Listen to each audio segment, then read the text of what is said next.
Hi, this is Nico. And I'm Cat. And we are both makeup artists in the film and entertainment industry in Los Angeles, California. And we also own a company called Dyad Makeup and Effects Studio, Where we make and sell generic prosthetics like foam latex, prosthetic transfers, and silicone like this one. Now that the application's done, we're going to show you how to paint it. And we are going to be using EBA's Encore alcohol activated palettes to paint it. All right, let's get to it. See ya. So I'm going to be using an alcohol palette to paint this makeup, and if you've never used an alcohol palette before, you actually have to mix alcohol into it to activate the paint. The pans are actually dry to the touch, so you need to either mix 91 or 99% alcohol, or you can use the activator the EBA sells called Fuel. So I like to start off by building up the skin tone on top of the prosthetic so that it matches the actor's skin. I like to use a cut down chip brush to do this. As you can see, I'm cutting down the chip brush.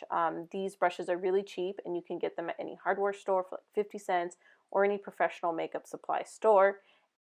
I'm slowly building up the skin color, and the colors you choose really depends on the skin tone of your actor. Niko's kind of a light to medium olive tone, so for him I started off with W2 and then did a little W3 and then did a little W5.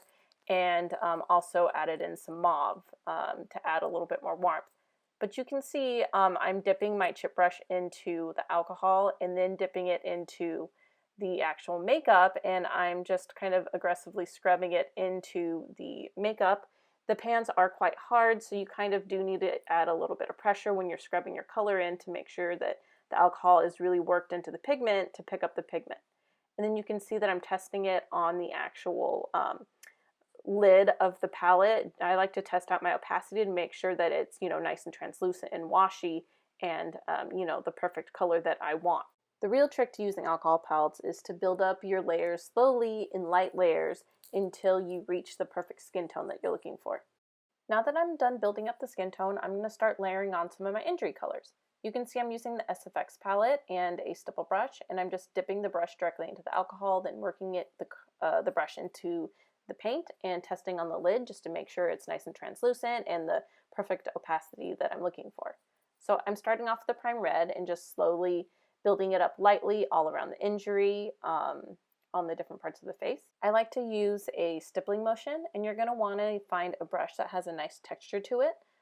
By using a brush that has a texture to it, it will allow you to layer the color on in a much more organic way. Now I'm layering on some darker colors just to deepen the injury a little bit. So I believe I'm going in to deepen it with some bruised red color, and then I'm following that up with some bruised purple. And again, I'm not doing it everywhere. I'm just really trying to concentrate the darker colors and build it up slowly just in some areas of the bruise. The great thing about using alcohol palettes is that once it dries, it is smudge proof, it is transfer proof, it is waterproof, it will last all day.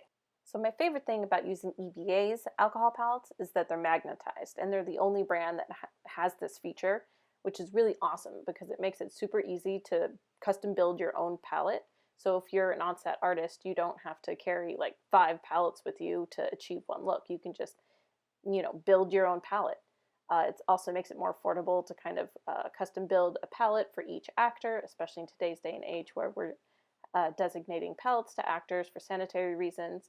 And it also makes it really easy if you run out of just one color. You don't have to rebuy the whole palette. You can just, buy that pan individually and replace it. Now that I'm done painting, it's time for blood, my favorite part. I'm using EBA's transfusion blood for this. Alright guys, we're all done. That's the end of the tutorial. Hope you guys enjoyed it, and please enjoy a clip of Niko pretending to be a boxer. He had way too much fun filming this, by the way. But yeah, thanks again for watching the tutorial on how to paint silicone prosthetics using EBA's alcohol palettes. If you guys have any questions, feel free to leave them in the comments. Check out dyadpro.com for any of the prosthetics used in the video, or performancemakeup.com for all of the makeup products that we used.